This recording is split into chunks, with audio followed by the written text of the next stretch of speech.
Assalamualaikum warahmatullahi wabarakatuh. Salam sejahtera bagi kita semua.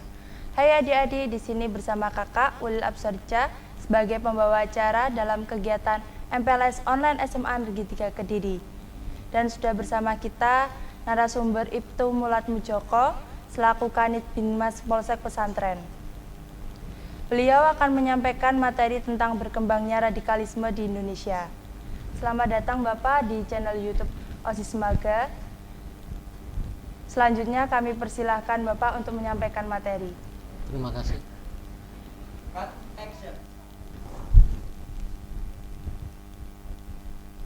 Assalamualaikum warahmatullahi wabarakatuh.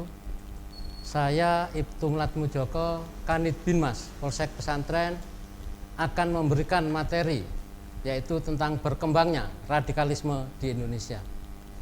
Di selamat siang adik-adik. Mudah-mudahan materi yang disampaikan ini dapat bermanfaat bagi kita semua. Apa yang dimaksud daripada radikalisme? Radikalisme yaitu suatu paham di mana suatu kelompok menginginkan perubahan secara cepat atau drastis dengan cara kekerasan atau ekstrim. Untuk radikalisme di Indonesia tergolong ada 3 bagian. Yang pertama adalah paham keyakinan, yang kedua paham tindakan, yang ketiga paham politik. Di mana dalam keyakinan untuk di Indonesia, karena sebagian besar umat agama di Indonesia adalah umat beragama Islam, sehingga aliran paham radikalisme yang ada di Indonesia ini mengambil dengan aliran Islam. Padahal Islam yang ada di Indonesia adalah Islam yang benar. Jadi di mana Islam di Indonesia adalah Islam yang cinta damai. Tetapi karena mudah umat Islam tentang pemahaman Islam yang tidak baik atau kurang baik, sehingga mudah dipengaruhi dengan adanya paham-paham radikalisme. Karena apa? Dengan moto mereka mempunyai tekad bahwa ideologi bangsa Indonesia ini harus bisa diganti, yaitu dengan paham ideologi radikalisme atau paham ideologi di luar daripada Pancasila.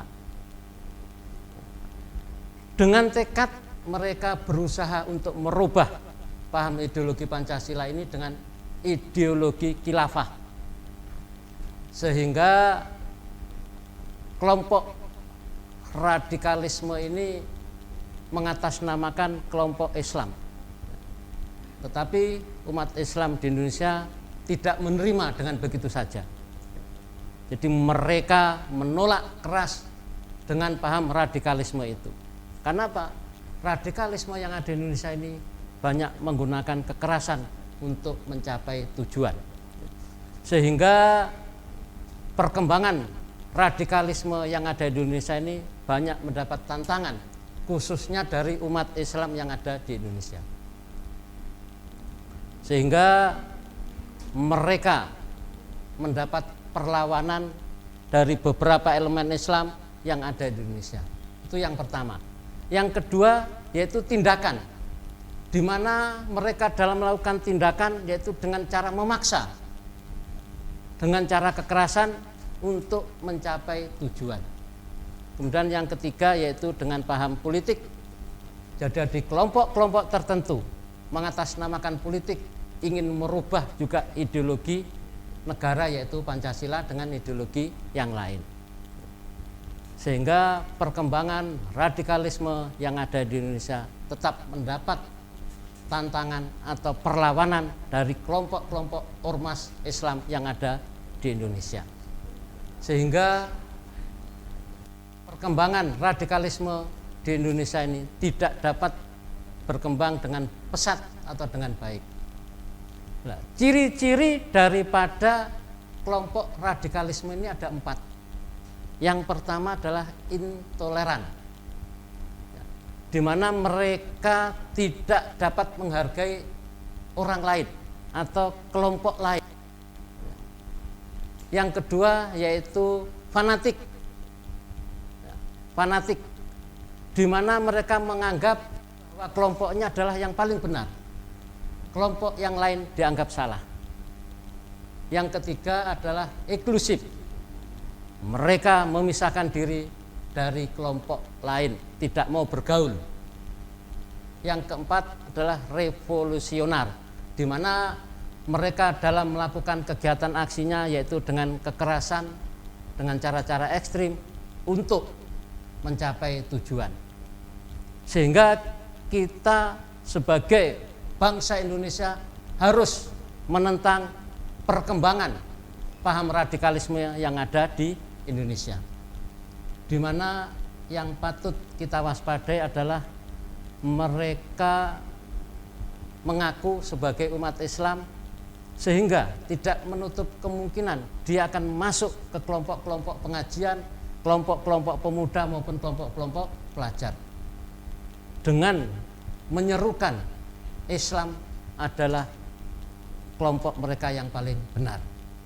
Jadi menganggap kelompok Islam yang lain dianggap salah.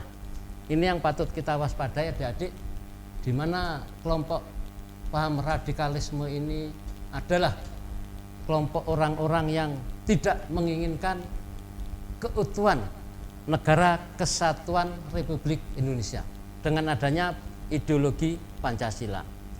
Mereka menginginkan memecah belah bangsa Indonesia ini dengan cara menyusup atau masuk ke kelompok-kelompok pengajian yang ada di wilayah kita. Sehingga adik-adik khususnya para pelajar harus tetap waspada apabila mengikuti kegiatan keagamaan, carilah agama yang benar. Jangan sampai terpengaruh dengan provokasi mereka bahwa kelompok mereka lah yang paling benar. Nah, radikalisme yang ada di Indonesia ini tidak putus hubungannya yaitu dengan terorisme.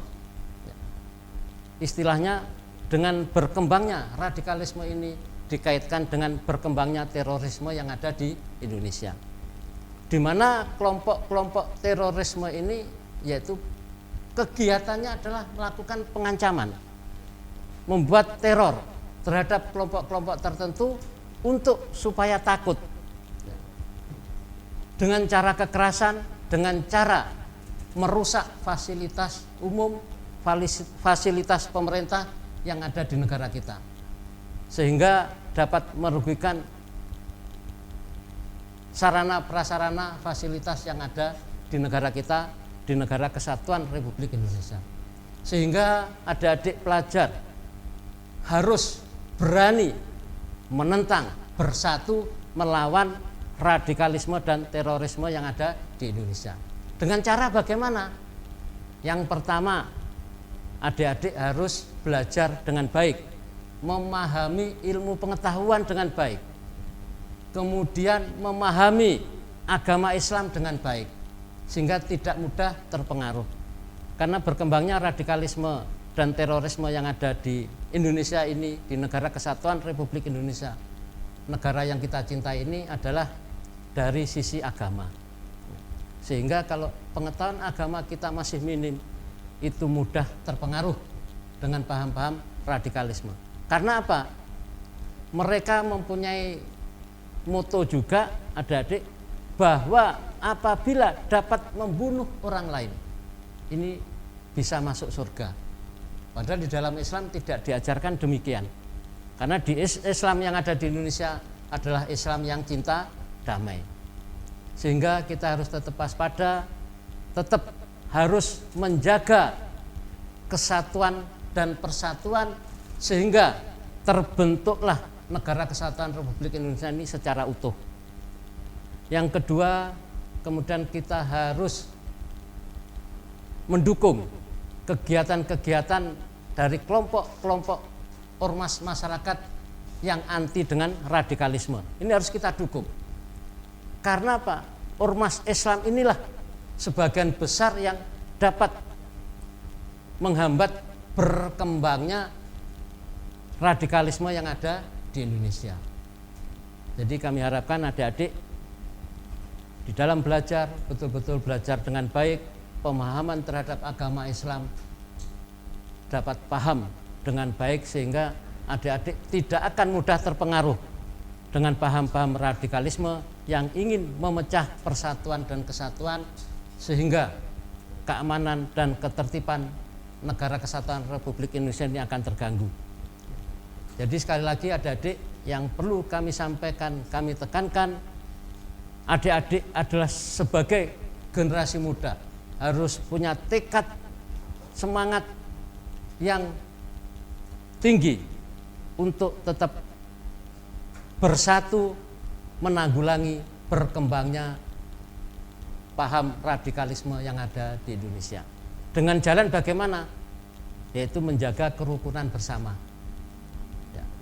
Baik itu kerukunan antar umat beragama maupun kerukunan antar pelajar yang ada di daerah kita.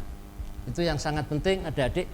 Jadi saya pesankan, mari kita kerjasama dengan Polri bahu-membahu untuk mencegah berkembangnya radikalisme yang ada di negara kita, negara kesatuan Republik Indonesia yang sangat kita cintai ini.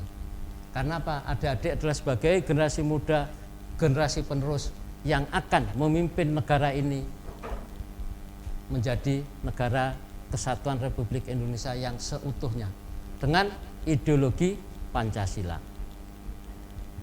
Sekali lagi saya pesan adik-adik, pertahankan keutuhan negara kesatuan Republik Indonesia ini, tetap segala-galanya NKRI adalah harga mati.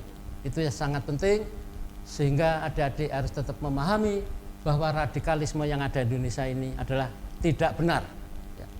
Kegiatan aliran yang tidak benar karena bertujuan untuk memecah belah bangsa kita. Demikian yang bisa kami sampaikan. Sebelum saya akhiri, saya pesan adik-adik di musim pandemik corona ini, mari adik-adik pelajar tetap disiplin tentang protokol kesehatan. Karena apa? Kelihatannya situasi seperti ini tetapi pandemik corona masih tertinggi untuk wilayah Jawa Timur. Dalam arti kalau adik-adik disiplin protokol kesehatan, yang pertama gunakan masker, cuci tangan dengan sabun, dan jaga jarak dalam proses belajar mengajar nantinya. Demikian yang bisa saya sampaikan, kurang lebihnya mohon maaf. Saya akhiri, wassalamualaikum warahmatullahi wabarakatuh.